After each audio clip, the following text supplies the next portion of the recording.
जय हिंद दोस्तों, आप सभी को फिर से आज हम लोग आए हैं न्यू क्लास में, जो कि हमारा आज का क्लास मेडिवल हिस्ट्री से। इससे पहले अगर आप लोग हमारे चैनल पर नए हैं तो चैनल को सब्सक्राइब कर लीजिए। वीडियो अच्छा लगे तो लाइक एंड शेयर अपने दोस्तों के साथ कीजिए। अगर इस वीडियो को आप लोग हमारे फेसबुक पेज पे देख रहे हैं तो हमारे फेसबुक पेज को फॉलो कर लीजिए। एंड अगर यूट्यूब चैनल पर देख रहे हैं तो हमारे यूट्यूब चैनल को सब्सक्राइब कर लीजिए, क्योंकि जब भी हम न्यू वीडियो डालें सबसे पहले आप लोग तक पहुंच जाए। चलिए, आज हम लोग का जो क्लास है मेडिवल हिस्ट्री से, यानी फर्स्ट क्लास हम लोग का मेडिवल हिस्ट्री से आने आया है। देखिए इसको आप लोग। चलिए, सबसे पहले हम लोग मेडिवल हिस्ट्री में पढ़ेंगे क्या। सबसे पहला जो पॉइंट बनेगा हम लोग का क्या बनेगा, सबसे पहले हम लोग पढ़ेंगे इस्लामिक साहित्य और हिंदू साहित्य। हम लोग इसके बारे में जानेंगे। किसके बारे में दोस्तों? सबसे पहला जो बेसिक पॉइंट हमारा बनेगा इस्लामिक साहित्य के बारे में, और दूसरा जो पॉइंट है हिंदू साहित्य के बारे में। देखिए सबसे पहला यहाँ है पॉइंट हमारा इस्लामिक साहित्य। इसमें इस्लामिक साहित्य के अंतर्गत क्या क्या चीज आते हैं इसको हम लोग जानने का प्रयास करेंगे। सबसे पहले देखिए तारिक उल हिंद, ये बताया गया सबसे पहला पॉइंट, तारिक उल हिंद। इनकी रचना देखिए, इनकी रचना किसके द्वारा हुई है? अल बर्नी के द्वारा हुई है। किनके द्वारा दोस्तों? अल बर्नी के द्वारा इनकी जो रचना की बात की जाए हुई है। आगे अगला पॉइंट है मोहम्मद गजनवी का समकालीन था। अगर पूछा जाए किसका समकालीन था तो मोहम्मद गजनवी का समकालीन था। रचना आप लोग देखें, रचना की बात की जाए तो अल बर्नी के द्वारा रचना इनका किया गया था, और तारिक उल हिंद बताया गया है इस्लामिक साहित्य के अंतर्गत। अब देखिए यहाँ दूसरा पॉइंट इस्लामिक साहित्य में बन रहा है चचनामा। ध्यान से देखिएगा, कह रहे कि चचनामा। अब चचनामा कैसी है तो इनकी भाषा सबसे पहले बात की जाए कि चचनामा की भाषा कैसी है, तो इनकी भाषा की बात की जाए तो इनकी भाषा अरबी है। कौन सी भाषा है दोस्तों? अरबी भाषा है। चचनामा की बात की जाए तो इनकी भाषा कैसी है? अरबी भाषा इनकी है। अब इनका लेखक की बात की जाए, किनके लेखक कौन है, तो लेखक की बात किया है मोहम्मद अली बिन अबू बकर कुफी। थोड़ा सा नाम जो है लंबा है, आप लोग कंप्रोमाइज कर सकते हैं। देखिए नाम इसका, चचनामा के लेखक की बात किया है तो मोहम्मद अली बिन अबू बकर कुफी इनका जो नाम है। अगला पॉइंट इसी में है कि अरबों के सिंध विजय की जानकारी, इसी में हमको चचनामा के अंतर्गत ही क्या मिलती है? अरबों के सिंध विजय चचनामा की अरबों की सिंध विजय की जानकारी मिलती है चचनामा के अंतर्गत, यही चीज बताया। क्लियर? अगला पॉइंट देखिए, कह रहा है कि तारिक ए फिरोज शाही।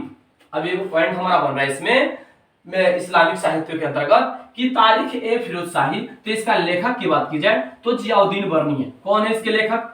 जियाउद्दीन बर्नी इसके लेखक हैं। अब दूसरा देखिए, दूसरा है ताज उल मासिर।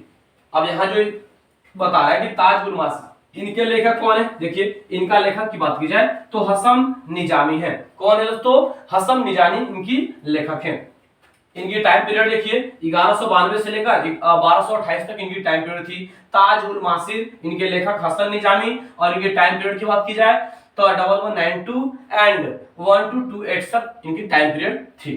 क्लियर? अब देखिए आगे देखिए, कह रहे कि तबकात ए नासिरी।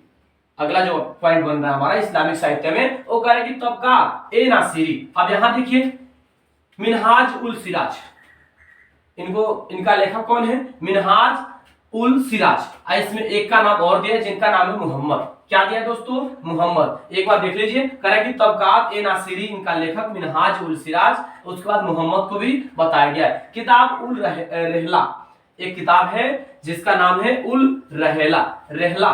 तो इनका लेखक कौन है किताब उल रहला का?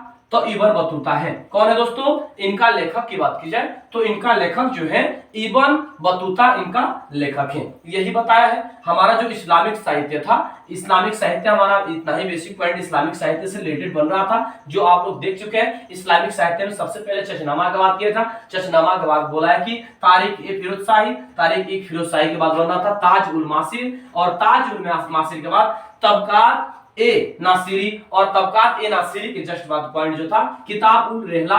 उसके बाद हमारा यहाँ तक बेसिक पॉइंट जो इस्लामिक साहित्य था मेडिवल हिस्ट्री से, वो यहाँ कंप्लीट हुआ। अब आते हैं हम लोग किसमें? हिंदू साहित्य में आते हैं। किसमें दोस्तों? अब हम लोग हिंदू साहित्य में आते हैं, और हिंदू साहित्य में जो हमारा पॉइंट बन रहा है बेसिक उसको जानने का प्रयास करते हैं। चलिए सबसे पहले हिंदू साहित्य में जो हम लोग का पहला पॉइंट बन रहा है, कह रहे कि जयदेव, एक नाम है जयदेव, ठीक है। जयदेव, तो इनका बात की जाए तो ये गीत गोविंद से, किससे प्रचलित है? गीत गोविंद से जयदेव को बताया गया है। अब बताया जयसिंह सूरी, तो जयसिंह सूरी क्या कह रहा है कि हमीर मद मर्दन, इनको क्या? हमीर मद मर्दन इनको इससे प्रचलित है। और ऊपर वाला पॉइंट आप लोग देखें, जयदेव गीत गोविंद से प्रचलित है। अब देखिए कह रहा है कि रवि वर्मन क्या चीज से है? प्रभु मना मदुत्य इससे प्रचलित है। अगला देखिए ज्ञानेश्वर की बात की है तो ज्ञानेश्वर क्या चीज से प्रचलित है? यहाँ देखिए मीताक्षरा क्या चीज है दोस्तों? मीताक्षरा से ज्ञानेश्वर को बताया गया है। अब देखिए कल्हण किसको बताया गया है? राजतरंगिणी क्या बताया गया दोस्तों? कल्हड़ को राजतरंगिणी बताया गया है। अब देखिए चंद्रबरदाई को क्या? पृथ्वीराज का राजसो इनको बताया गया है। ये हमारा जो हिंदू साहित्य का बेसिक पॉइंट बना था, इसको हम लोग देखें, आप लोग देखिए। अब देखिए कह रहे हैं कि विदेशी यात्रियों का विवरण कैसा था? जो हमारे मेडिवल हिस्ट्री से है, इस्लामिक और हिंदू साहित्य, ये दोनों के अंतर्गत जो विदेशी यात्री थे इनका विवरण कैसा था, यही चीज पूछा है इसमें। तो इन लोगों का विवरण की बात की जाए तो सबसे पहले देखिए, सबसे पहले यहाँ विदेशी यात्री, आप इस पॉइंट को ध्यान से देखिएगा, यहाँ इंडियन यात्री नहीं बोला है, यहाँ विदेशी यात्री बोला है। यानी क्या? अलबर्नी सबसे पहले बात की जाए तो सबसे पहला बात कर रहा है अलबर्नी की बात की जाए तो तारिक उल हिंद एक किससे प्रचलित है? तारिक उल हिंद से। अब देखिए दूसरा है मार्को पोलो कहाँ के हैं? इटली के हैं। कहाँ के हैं दोस्तों? मार्को पोलो जो है इटली के हैं।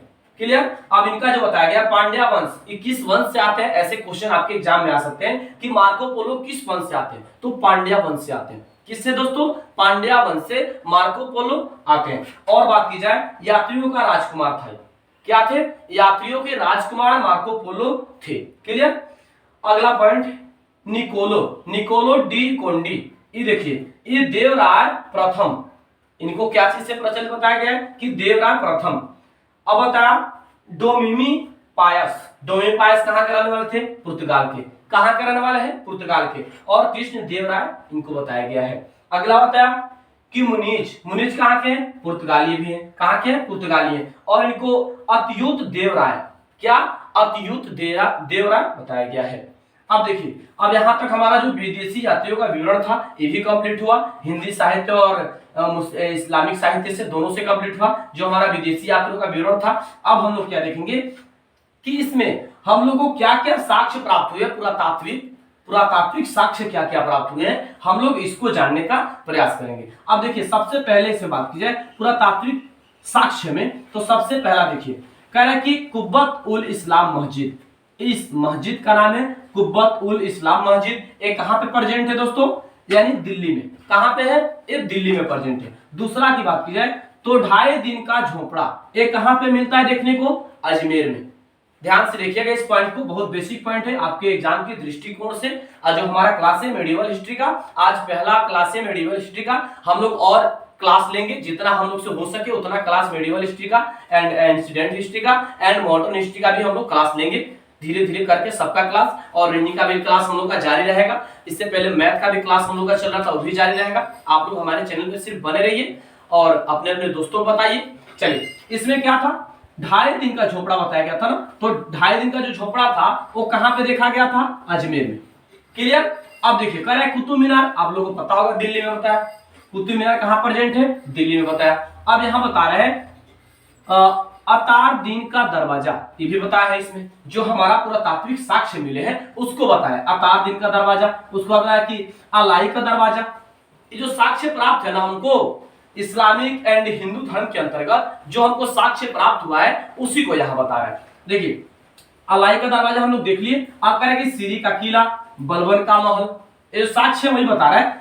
उखा मस्जिद जो कहां पे प्रेजेंट है? राजस्थान में। कहां पे दोस्तों? राजस्थान में उखा मस्जिद को बताया।